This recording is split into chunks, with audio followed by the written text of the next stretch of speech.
We'll start with your recent past. So in your recent past, we have the Six of Cups. Now the Six of Cups is often a card about nostalgia. Looking back on how things used to be. It can be, but not always, connected with children or childhood. It's important not to spend too much time and effort thinking about the good old days.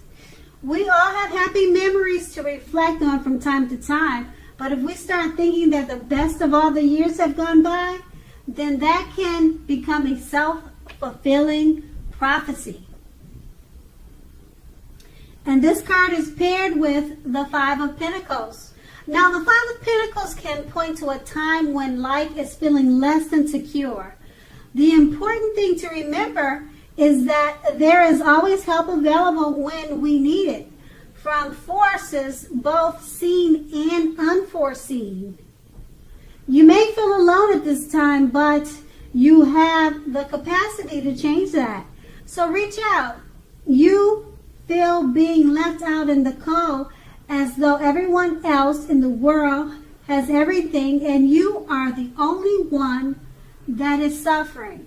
Realize that this is not the case. Do the best you can with what you have, but remember that the wise thing to do if one needs help is to go out and ask for it. The help you need will come. Now that was your past, and it's basically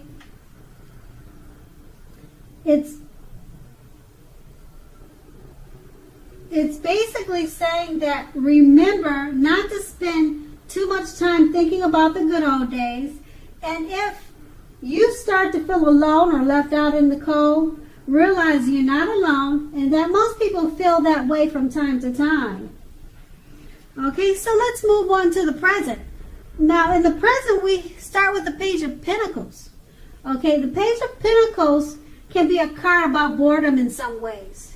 You might be tempted to say or do things to shake things up and people up for a little bit of excitement.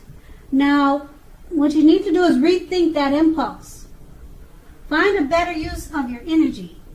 Excitement can be created. In general, the Page of Pentacles, it's an excellent energy to support you when you have somewhat tedious work to get accomplished. The page can give you focus, backbone, and the will to stick to a task that's not necessarily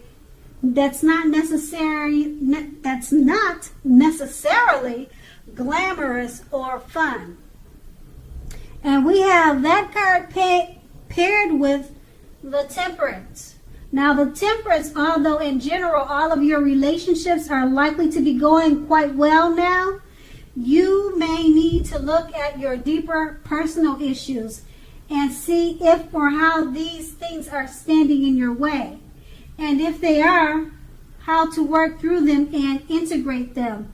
The ideal now is to do what it takes to find balance in yourself, in your relationships, and with your goals and aspirations. And that's in your present. And it's basically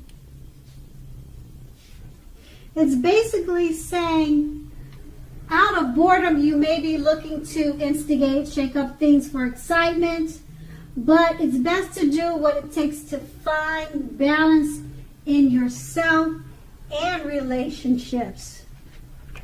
So we're going to move on to the challenge. Okay, and the challenge starts with the Nine of Swords. With the Nine of Swords, you will need to guard against feelings of anxiety. If you're feeling anxious, take a good look at whether or not any of that is under your own power or control. And thus you could lessen it, or other things or people in your life are contributing to this anxiety.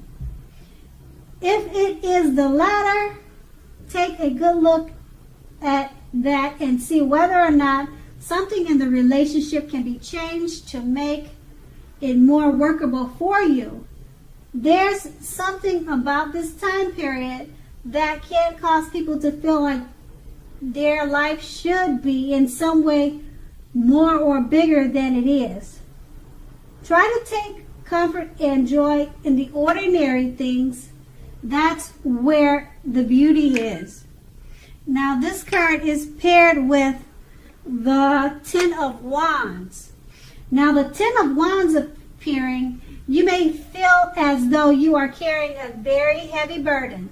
You may want to look hard at this and see if there are any ways that you might lighten your load, either literally or figuratively. If you look carefully, you may find that part of the burden you are carrying emotionally actually belongs to someone else and not you. It will be important for you to pace yourself now, so don't try to do too much.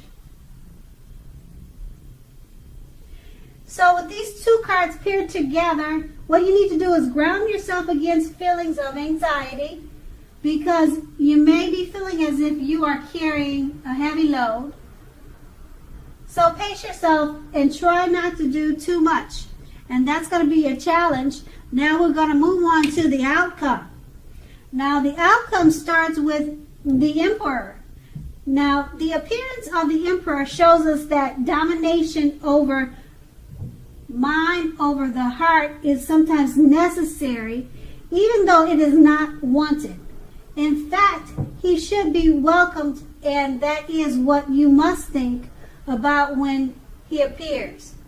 When hard choices must be made, it's important to maintain your concentration and focus. The Emperor signals this, but he also signals that now is the time you should find it easier to make hard choices. Enjoy the assertiveness and confidence that this self-control and focus brings. Forge ahead and do what you know is best. If you can master yourself, then you should have little problem mastering most of the other obstacles that life throws at you. Now, this card is paired with the Nine of Pentacles. Now, the Nine of Pentacles is one of the very most uplifting and encouraging cards, okay? This card means that your financial worries are over for a while, and that things in general will be going better than you possibly thought. Enjoy this good energy and share your wealth and happiness with others. So with these two cards paired together, it's basically saying that since now is the time, you'll find it easier to make hard choices and decisions. Clarify with the Nine of Pentacles, it indicates if you had financial worries, they will be ending soon, and things will be going better, much better than you ever thought. And that was your outcome. Okay, Cancer. Thank you so much for watching, and I hope it's a great month for you.